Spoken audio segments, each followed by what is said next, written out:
봉화산 회계사입니다.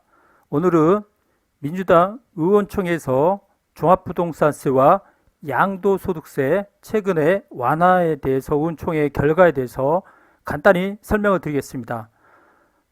한국경제신문에 나와 있던 걸 바탕으로 설명을 드리겠습니다. 이 종합부동산세 1세대 1주택만 해당됩니다. 종합부동산세의 비과세 기준을 9억에서 2억을 높인 11억입니다. 이 11억과 양도소득세 비과세를 기존의 9억에서 12억으로 완화했던 내용입니다. 먼저 보시기 전에 구독 부탁드립니다. 분류하겠습니다. 종부세, 종합부동산세를 기존 9억에서 11억으로 2억을 올렸습니다. 그러면 이게 기준시가입니다. 기준시가로 하면 시가는 한 15억에서 16억. 보통 기준시가는 지방세 기준시가, 재산세 기준시가인데 보통의 시가의 한 70% 정도 형성이 되거든요.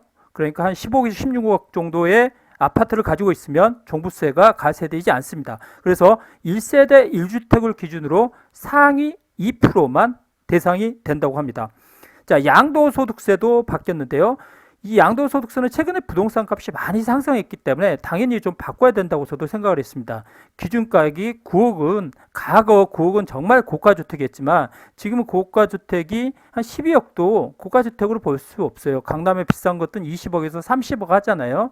그래서 이건 당연히 시대의 흐름에 따라 변화해야 된다고 생각하고 있습니다. 그래서 정부에서 12억으로 바꿨습니다. 그러나 1세대 1주택 경우에는 장기 보유 특별 공제가 상당히 높습니다. 제가 예전에 거래처 분이 집을 한 3억에 샀는데 거기다 신축을 해서 5억이었는데 그거를 단독주택에서 80억에 매각한대요. 그러면 거의 5억에서 80억 매각했는데 이 장기 보유 특별 공제 80%하고 9억 비과세까지 해보니까 세금 한 3억 분이 안 냈어요. 그래서 이 장특 공제는 막강한 공제입니다. 그래서 이 부분도 9억에서 12억을 올려주는 대신에 이 부분도 장특공제를 줄이겠다 이 취지입니다. 그래서 양도 차익 기준으로 5억, 10억, 20억 그래서 장기보유 특별공제를 5억 이하까지는 80% 해주겠지만 5억에서 10억까지는 70%, 10억에서 20억까지는 60%, 20억 초과는 50%만 해준다는 겁니다. 그리고 임대사업자 폐지합니다. 그 전에 아파트는 임대사업자가 모두 폐지됐죠. 그러나 생계형 다가구나 다세주택 임대사업자가 있는데 제가 우리 거래처 같은 경우도 조그맣게 단독주택 다가구주택 임대사업 하면서 신고하는 걸 제가 우리 여직원들이 하는 걸 봤는데 이 임대사업자 하면서 생계유지를 하고 있습니다. 그래서 그런데 이게 임대사업자를 폐지해버리면 이분들의 부담이 상당히 높잖아요. 그리고 비과세도 못 받고 감면도 못 받고 그래서 이 생계형 때문에 이거 생계형 비과세는 그분들은 한 60, 70대 정도 됐기 때문에 이분들이 반발이 크기 때문에 이거는 폐지는 추가적으로 검토하겠다. 그래서 빌라나 다가구 이런 거 임대사업자 폐지는 추가 검토한다는 겁니다. 그래서 다시 정리하겠습니다. 1세대 1주택 경우는 혜택은 2주택은 혜택이 없고요. 1세대 1주택만 일본 민주당에서 의원총회에서 나온 부분에 대해서 혜택을 준다는 겁니다. 그리고 종부세 기준시가를 9억에서 11억으로 하고 기본적으로 이게 지금 6월 1일 날이 종부세 기준이잖아요. 재산세는. 그런 이제 소급 적용 가능할 것 같아요. 그 납세자에게 유리한 것은 소급 적용할 수가 있습니다. 그럼 불리한 건 소급 적용이 안 되지만 그럴 것 같고 이 공시지가 주택 공시지가가 11억이면 시가는 보통 15억에 16억 정도 됩니다. 그 양도소득세는 9억에서 11억 됐고 그러나 장기보유 특별공제는 좀 차이가 둔다 그랬죠. 그 다음에 종부세는 이 경우는 기준시가 11억, 양도세는 시가로 12억입니다. 그리고 임대사업자 폐지는 고령층은 생계형 임대사업자가 있어서 원점에서 재검토한답니다. 그래서 월세세액 공제, 우리가 지금 현재 임차인들, 정부에서 이번에 그 임대차 3법을 통과하면서 이게 반발이 심하고 부작용이 심하기 때문에 임차인들이 월세 같은 거, 전세에서 월세로 많이 바뀌면서 월세에 대한 부담이 많이 늘어오면서 월세세액 공제를 완화해야 되고 그 주택 임차 소득 공제도 올렸습니다. 자, 이거를 한국경제신문의 기사를 한번 보고 다시 설명드리겠습니다. 한국경제신문 다시 보겠습니다. 집가 상위 2%만 종부세 낸다. 양도세 기준은 9억에서 12억. 임대사업자 혜택 폐지를 재검토하겠다. 이렇게 나오고 있습니다. 여기 여당의 의원총회인데요. 의원총회 결과가 나왔습니다.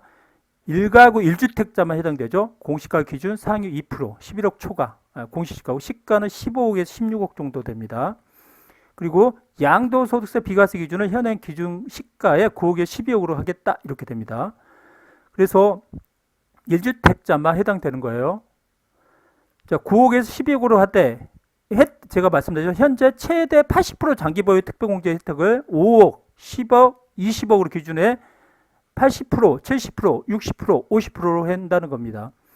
정부에서는 이제 부동산 민심이 너무 안 좋기 때문에 뭐 내년에 대선이 있기 때문에 그다음에 지방자치단체 선거도 있고 그래서 표심을 의견 반영해서 부동산 세제를 완화하는 것 같습니다.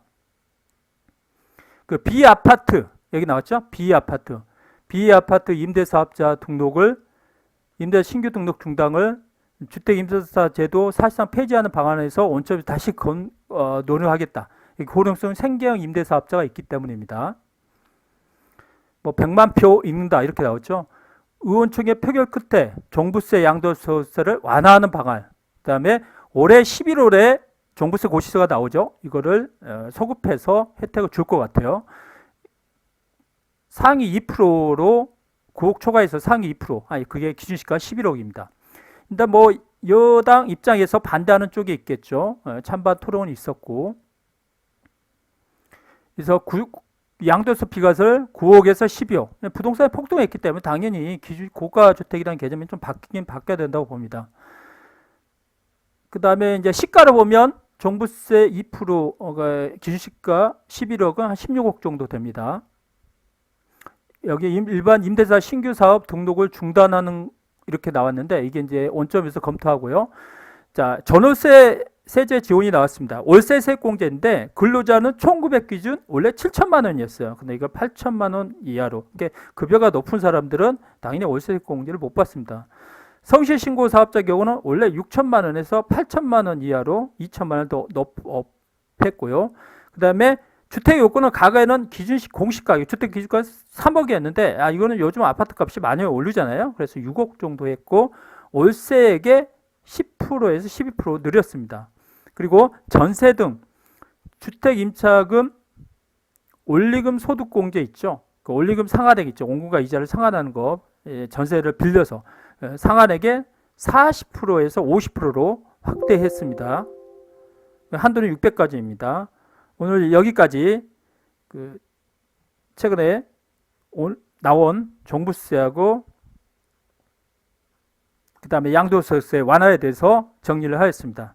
조금 하다 보니까 좀 미흡한 부분이 올리면서 있어서 그것 양해해서 보시기 바랍니다. 감사합니다. 구독 부탁드립니다. 구독하면 힘이 됩니다. 감사합니다.